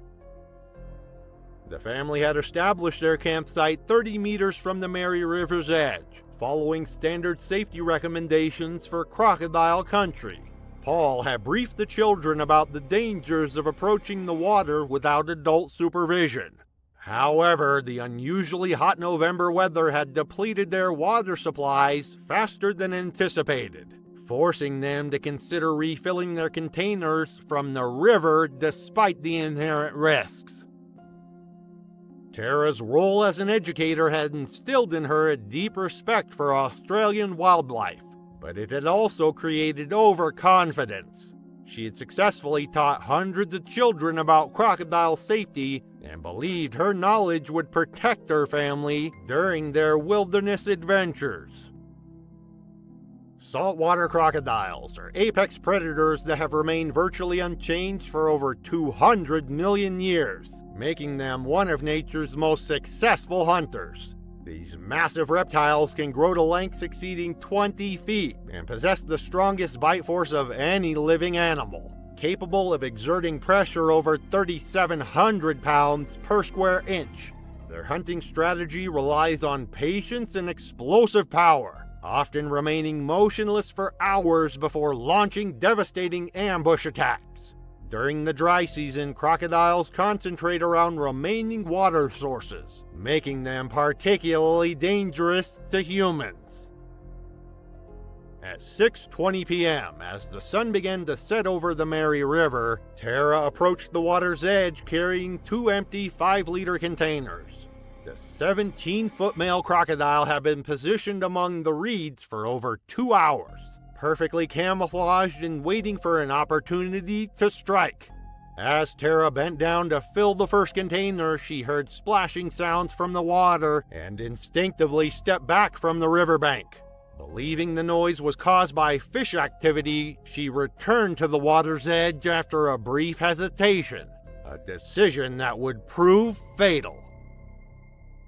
The massive crocodile exploded from the shallow water with terrifying speed, its powerful jaws clamping around Tara's right arm and shoulder. The crushing bite force instantly dislocated her shoulder joint and fractured her humerus bone. The impact knocked her off balance, sending the water containers flying across the muddy bank. Paul and the children watched in horror from the campsite as Tara screamed and was dragged toward deeper water. The crocodile's canonical teeth, each measuring up to 3 inches long, penetrated deep into Tara's arm and shoulder, creating multiple puncture wounds that caused immediate and severe bleeding. The predator began its signature death roll, spinning violently through the water while maintaining its crushing grip. Each rotation broke additional bones in Tara's arm and shoulder, while the spinning motion prevented any possibility of escape. As the death roll continued, the crocodile's powerful body twisted through the knee-deep water, dragging Tara further from shore. The violent spinning motion caused her fractured ribs to puncture her lungs, creating internal bleeding and making breathing increasingly difficult. She briefly surfaced during the attack, gasping for air and calling for help, before being pulled underwater again by the relentless predator. The crocodile's death roll lasted approximately 3 minutes, during which time the massive reptile's teeth caused catastrophic damage to Tara's upper body. The crushing bite force and repeated spinning motions resulted in massive blood loss from multiple arterial wounds. The combination of drowning, blood loss, and internal trauma from punctured organs proved rapidly fatal. The predator maintained its grip until certain its victim posed no further threat before releasing her body in the shallow water. Paul immediately called emergency services using their satellite phone while keeping the traumatized children away from the water's edge. Emergency services and crocodile management specialists arrived 2 hours after the attack, using specialized equipment to secure the area before recovering Tara's body. The investigation revealed that the attack occurred during peak crocodile activity hours, when predators are most likely to hunt near shorelines. The tragedy devastated the Alice Springs community, where Tara was beloved by colleagues and students. Her school established a memorial garden in her honor, and her family created an educational foundation promoting crocodile safety awareness. It was November 2nd, 2017 at Wildlife Safari Park in Winston, Oregon. The weather was cool with light cloud cover. Cars moved slowly through the drive-through areas, engines idling as visitors looked for animals in the open spaces.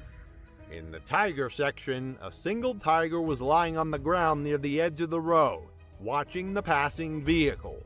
The area was quiet, and there were no signs that anything out of the ordinary was about to happen. Rohit Sharma was 24 and had recently graduated from a university in Portland. He was working part-time while looking for a full-time job. Outside of work, he often went on short day trips with friends and co-workers. Photography was one of his hobbies. He liked getting close-up shots of wildlife and nature. His pictures were organized in albums on his computer and phone, and he added new ones after each trip. This visit to the park was meant to be a relaxed afternoon with 2 co-workers, a break from routine and a chance to take a few new photos. The group entered the tiger section in mid-afternoon. They followed another car at a slow pace along the road. At the entrance, signs clearly warned visitors to keep their windows closed at all times in predator areas. Rohit had seen the signs but preferred taking pictures without window glare. He lowered the passenger window for a clearer view. When he spotted the tiger lying in the grass, he leaned out slightly to get a better shot. His co-workers told him to be careful, but he kept adjusting his position. The tiger's habitat covered a large area. The ground was a mix of dry grass and bare dirt with some scattered trees. The road looped through, keeping a set distance between cars and the tree line. The tiger was lying on its side, head raised, looking toward the vehicles. Its tail moved slowly in the dirt. The setting was quiet, except for the low hum of idling engines. Bengal tigers can weigh over 400 pounds.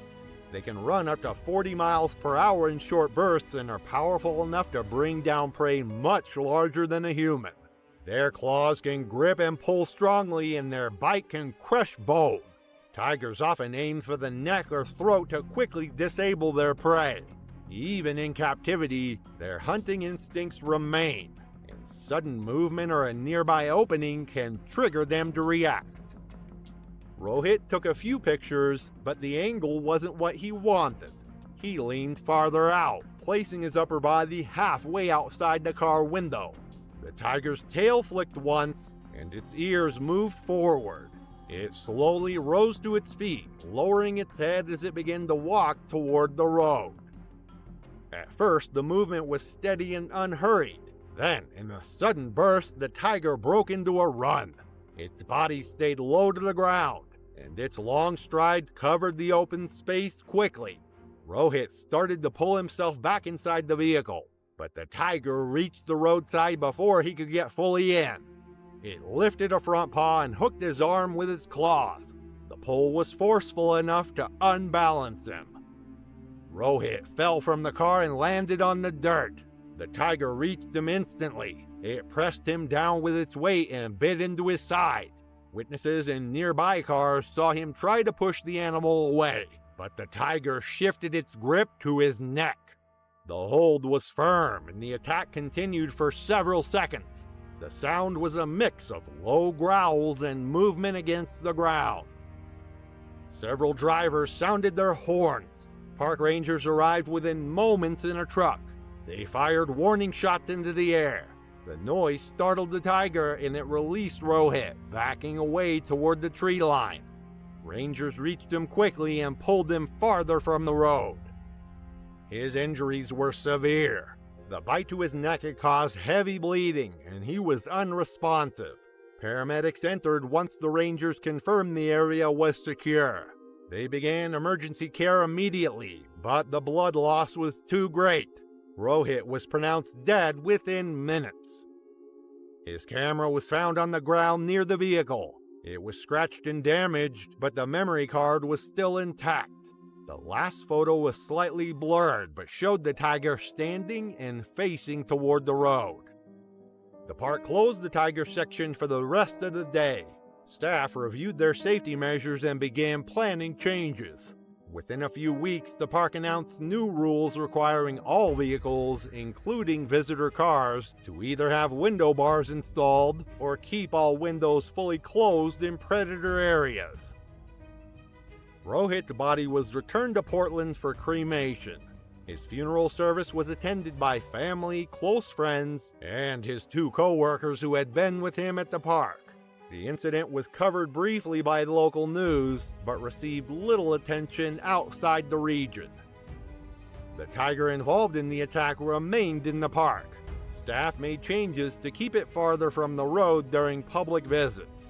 For the rangers and visitors who saw the event, the memory was clear. How quickly the tiger had moved, how little time there had been to react, and how a choice to lean out of a window had led to a fatal result.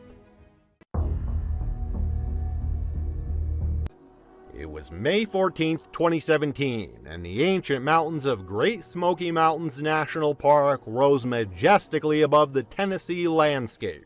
Their peaks shrouded in the characteristic mist that gave the range its name.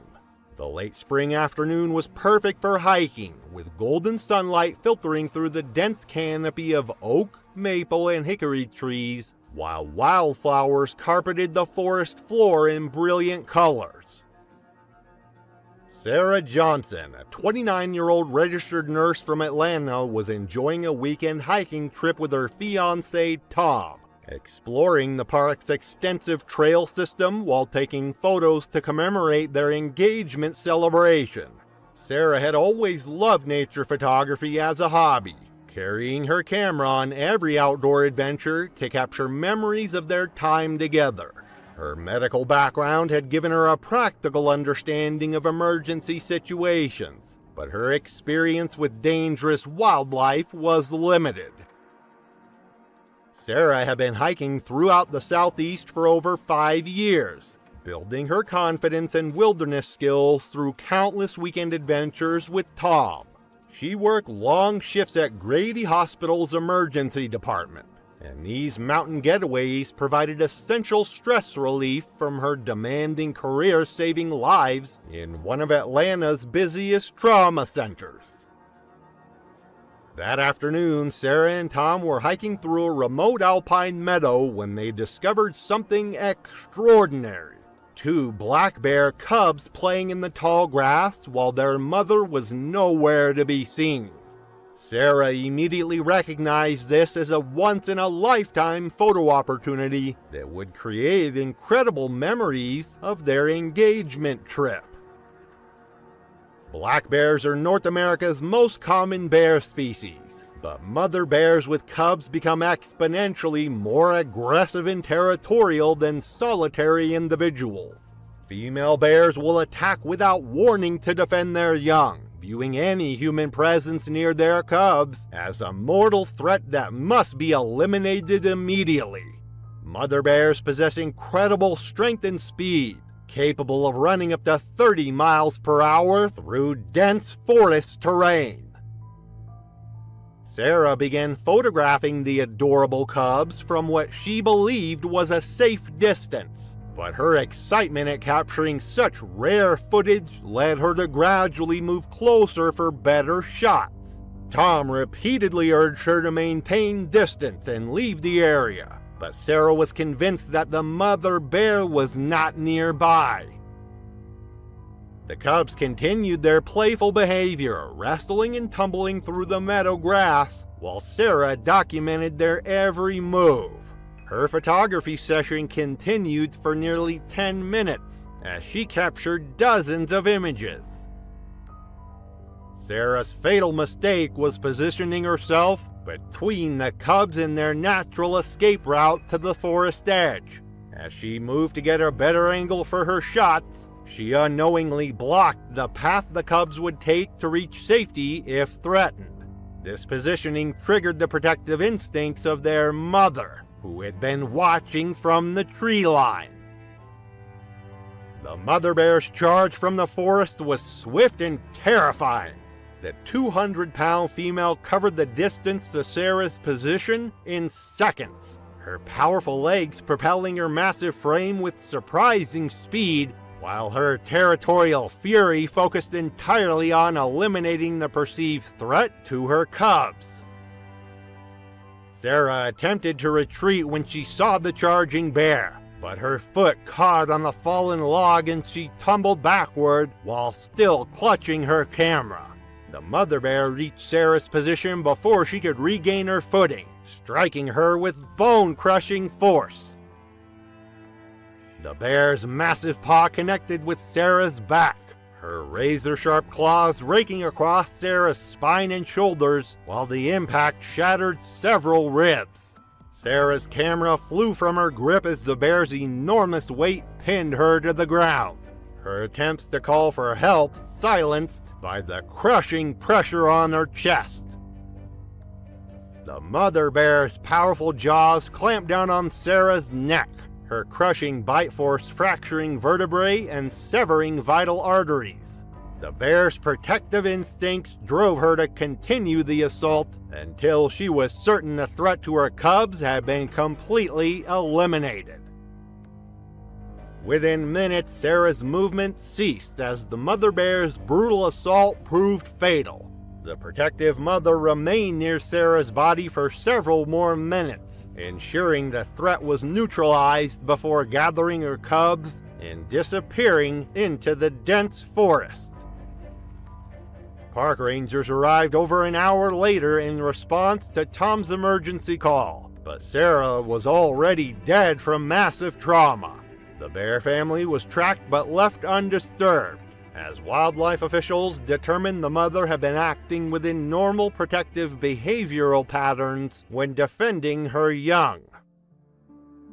Sarah's death devastated the hiking community and prompted enhanced educational programs about wildlife safety and proper distance protocols.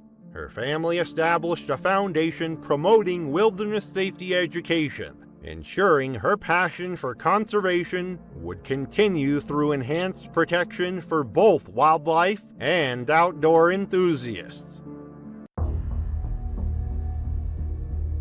It was October 22, 2014, and the San Diego Zoo settled into the quiet rhythm of its nighttime operations. The world-famous facility, spanning 100 acres of Balboa Park, transformed after dark into a different world where nocturnal animals became active and the sounds of the day gave way to the mysterious calls of creatures adapted to darkness. The Big Cat Trail, one of the zoo's most popular attractions, took on an entirely different character at night, as the facility's collection of apex predators began their evening activities. Robert Martinez, known to everyone as Bobby, had been working night security at the San Diego Zoo for 2 years. The 34-year-old former military police officer had found the perfect job for his family situation, with steady hours that allowed him to be home during the day with his 2 young children, while his wife worked her nursing shifts at the local hospital. Bobby took pride in his thorough patrols and had never experienced a safety incident during his tenure at the zoo. Bobby's military background had instilled in him a deep sense of responsibility and attention to detail that made him an exemplary security officer. He knew every inch of the zoo's layout and had developed relationships with many of the night shift animal care staff. His colleagues appreciated his reliability and his genuine concern for the animals' welfare, often noting how he would linger at exhibits to observe the nocturnal behaviors that most people never witnessed. Mountain lions, also known as cougars or pumas, are North America's second-largest cat species, with adult males weighing between 115 and 220 pounds. These solitary predators are incredibly athletic, capable of leaping 40 feet horizontally and 15 feet vertically from a standing position. Their powerful hind legs and flexible spine make them exceptional climbers and jumpers, while their retractable claws provide excellent grip on various surfaces. Mountain lions are ambush predators with excellent night vision, designed to hunt in low-light conditions. Their bite force exceeds 400 pounds per square inch, and they typically kill prey by delivering a crushing bite to the neck or skull. During his 2 a.m. patrol route, Bobby heard unusual sounds coming from the mountain lion exhibit as he passed the Big Cat Trail. The facility's male mountain lion, Cisco, was pacing frantically along the exhibit's perimeter, vocalizing in a way that Bobby had never heard before. The cat's behavior was clearly agitated, and Bobby's experience with animals told him that something was wrong. Concerned that Cisco might be experiencing a medical emergency or reacting to some unseen threat, Bobby decided to investigate further. He used his master key to access the keeper area behind the exhibit, planning to get a better view of the mountain lion's condition and call the veterinary team if necessary. Bobby's genuine concern for animal welfare overrode his usual caution about entering restricted areas alone. What Bobby didn't realize was that Cisco's agitation was caused by construction noise from a nearby exhibit renovation project that had been running late into the evening.